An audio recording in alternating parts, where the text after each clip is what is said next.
आपण बघितलं वाया गुवाहाटी सुरतला गेले, आमदार जे आपले पळाले. खरं तसं बघायला गेलं तर विकास भरपूर झाला, पण तो आमच्या लाडक्या दाजींचा झाला. खरं तर त्यांनी 50 खोके याच्यानंतर हे सर्व श्रुत आहेत. मग यांना विकास करायचा आहे तर यांनी त्याच अजेंड्यावर दुमार आमदारकीला मतदान मागितलं. आता आमदार झाले, आता अजून विकास करायचा आहे म्हणून चिरंजीवाला काढलं. आता याच्याहून जर जनतेला विकास अपेक्षित असेल तर आमच्या ताई येतील पुढच्या वेळेस जिल्हा परिषदला. आता ते भाऊ पण येणार होते, पण ते इन शॉर्ट मधल्या मार्गाने आमचे सुहासदादा घुसले मधात. तर असं आहे, विकासाची व्याख्या कशी आहे. मी आमदार झालो, आता मुलगा आमदार, त्याच्यानंतर पत्नी कुठं जिल्हा परिषद. हे असे विषय आहेत. याच्यामुळं तुम्हाला खरंच विकास जर जनतेला हवा असेल तर यांची घराणेशाही थांबवली पाहिजे. आणि येणाऱ्या काळात आमच्या लाडक्या दाजीने एवढा विकास केला. आता भाजपचा काल एक हे त्यांचं मेमोरंडमचं ओपनिंग होतं, तर त्यांनी तर साहेबांनी असं दाखवलं चित्र जसं काय नांदेड सिटीला लंडन वगैरे करणार आहे.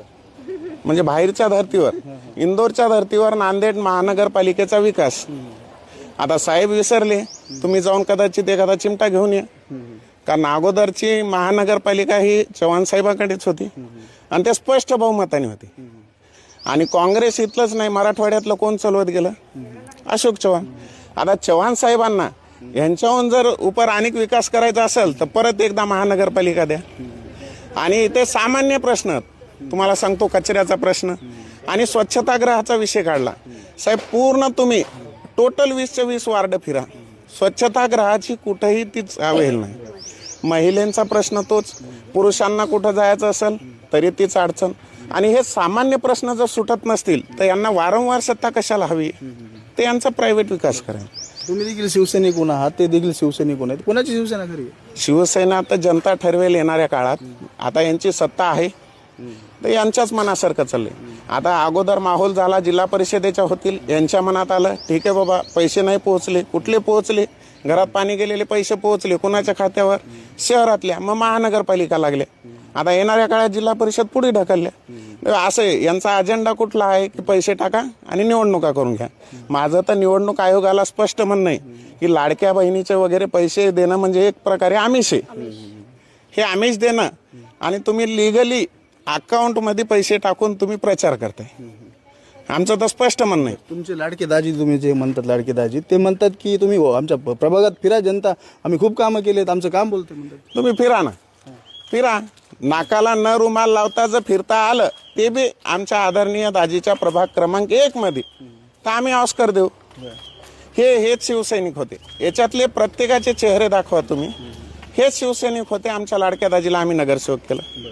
आम्ही नव्हतो, आम्ही नंतर आलो ठीक आहे, पण हेच होते विजय कल्याणकर. ते अशी चर्चा येते कानावर की तुमचे जे लाडके दाजी, आता तुम्ही म्हणत आहात की नगरसेवक असताना प्रत्येक वार्डामध्ये फिरत होते, काकू नळाला पाणी आलं का, काकू नळाला पाणी आलं का? हो, विचारत होते, पण खरंच नळाला पाणी आलं का?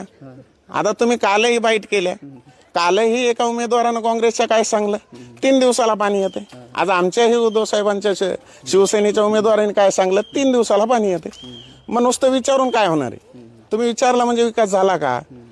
विकास झाला का? आमचं स्पष्ट म्हणणं आहे बाबा, तुम्ही विकास झाला, तुम्हाला स्पष्ट मतदान देऊ, काही अडचण नाही.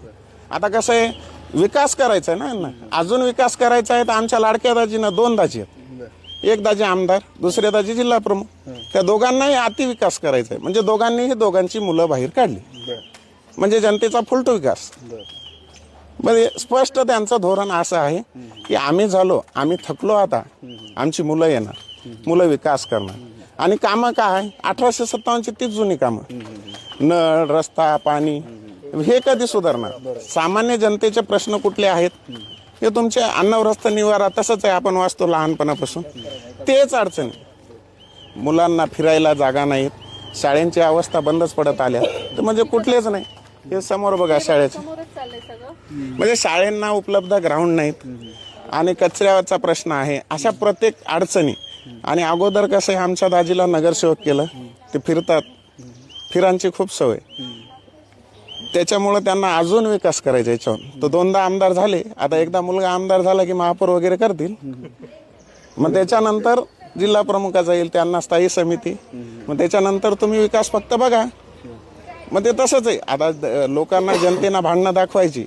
आता शिवसेना त्यांची शिंदे गट, भाजप आणि राष्ट्रवादी हे सत्तेत एकत्र आणि इथे येऊन भांडणं. मग तिघांनाही विकास करायचे ना, तर तुम्ही काय करणार? आणि नेमकं विकास म्हणजे कुणाचा? माझं स्पष्ट म्हणणं आहे की बाबा तुमच्या घरी उमेदवाऱ्या दिल्या, आपल्या नांदेड जिल्ह्याचे नेते चव्हाण साहेबांनी सुद्धा एखाद्या कार्यकर्त्याला त्यांचं म्हणणं आहे की ठीक आहे, तुम्ही म्हणता घरी उमेदवारी, त्यांचं म्हणणं आहे की जे तुम्ही आता उमेश मुंडे जे लाडके दाजी म्हणत आहात तुम्ही, जिल्हा प्रमुख दुसरे दाजी, तर त्यांचं म्हणणं आहे की तुमच्या सुनंदा पाटील त्यांना देखील बीजेपीनं दिलं, ते शैलजा स्वामी त्यांच्या देखील घरी दिलं नवरा बायकोला. हो ना, आम्ही एकावर टीका करत नाही. हे सत्तेला सत्ते लावून त्यांच्या बाजूला खुर्ची टाकून बसलेच ना, दोघांनाही पाडा. आमचे उमेदवार सर्वसामान्य, तुम्ही घराणेशाही मोडीत काढली आहे का? हो, आमचे सर्वसामान्य उमेदवार आहेत ना. आमचे विजयराव कल्याणकर असतील, ते रस्त्यावर राहतात, हे आमचे शिवसैनिकांच्या पत्नी आहेत, हे बहीण आहेत. हे उमेदवार आमचे हे रविभाऊ, हे युवा सेनेचे पदाधिकारी आहेत. हे आमचे सर्व हातपाय जोडून मतदान मागणारे, आमच्याजवळ गडगांच्या प्रॉपर्टीवाले उमेदवार जरी नसतील तर सामान्य लोकांच्या प्रश्नाला कधीही रात्री 12च्या टायमाला सुद्धा अवेलेबल होणारे असे उमेदवार आम्ही दिलेले आहेत.